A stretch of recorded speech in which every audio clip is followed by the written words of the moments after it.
Hi everyone, thanks for watching. Blazquez here. I'm going to go ahead and demonstrate another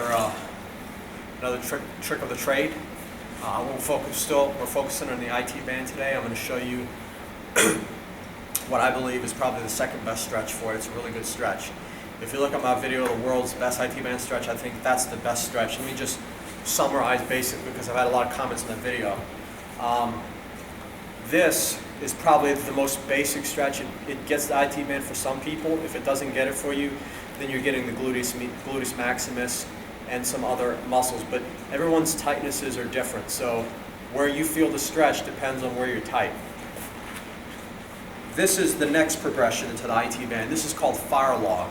Again, I can't get this knee to this leg without actually holding this stretch for a good half a minute or more and working it down, okay? That's the second progression. The third is when I go into cow's pose. Now, a lot of people can do this without even getting up like me. They'll just put their legs across, and if you could do that, that's great. But I have to get up and sit into it, and I immediately feel the stretch right here. And also, just along the IT band right there. Now, the world's best IT band stretch, as far as, in my opinion, is when you go into this, and you have to make sure your knees are kind of stacked over each other because a lot of times they want to pull out. But when you go from here into fire log, this is by far the deepest stretch that I've felt in the IT band, and it's the bottom leg, not the top. Okay, so when you work this bottom leg out, you got to be careful not to let this lower leg move around on you, because remember, tight muscles pull, so they're going to want to try and pull away from the stretch. So I may kind of open it up there a little bit. And there it is, right there. Now, this is only the beginning of it, okay? You may feel the stretch. I feel it right away. But again, when I turn and rotate this way, and then posterior pelvic tilt, that's when you flatten your lower back, or you kind of, it's really using your glutes a little bit and your rectus abdominis, which is your front abs, to kind of tilt your pelvis, flatten your back. And if you turn this way, that's a great stretch right there. I also feel it along the outside of the knee, and you have to be careful to make sure that it's got to feel.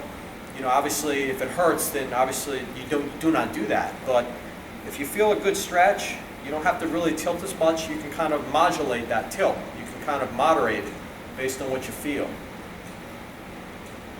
So that right there is the progressions to it.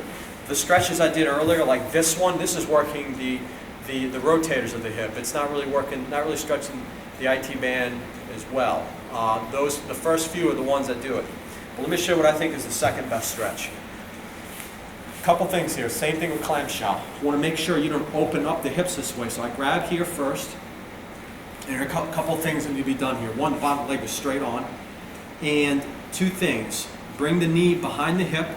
Okay, so what you're going to do is you're really going to stretch the rectus femoris. A lot of times the quads also tend to be tight with IT band, but they may not be. Also, there's another thing I want to talk about. Plantar flexion, dorsiflexion. Okay, you can just leave your foot loose, but if you actually dorsiflex, I find that it really kind of increases the stretch in the IT band and the quad. So you go behind the hip a little bit, drop it down towards the floor, but what I like to do to kind of facilitate that is I take this leg here and gently, not only do I push it down to the floor, but I push it behind me and down. And that's going to open up the space. The space between, because obviously if your heel touches your glute, there's no space. But when you do this, when you move your hip back into extension, and when you go into hyper adduction, which is moving towards the midline, you're going to open up that space between the heel and the glute because that muscle gets taut and stretched. Also, want to make sure this top pelvis doesn't open up too much like that. You want to turn it down.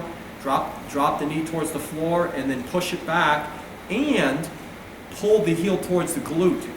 Those three moves, okay? So we have hip extension, which is this top leg's pushing the leg behind the center line.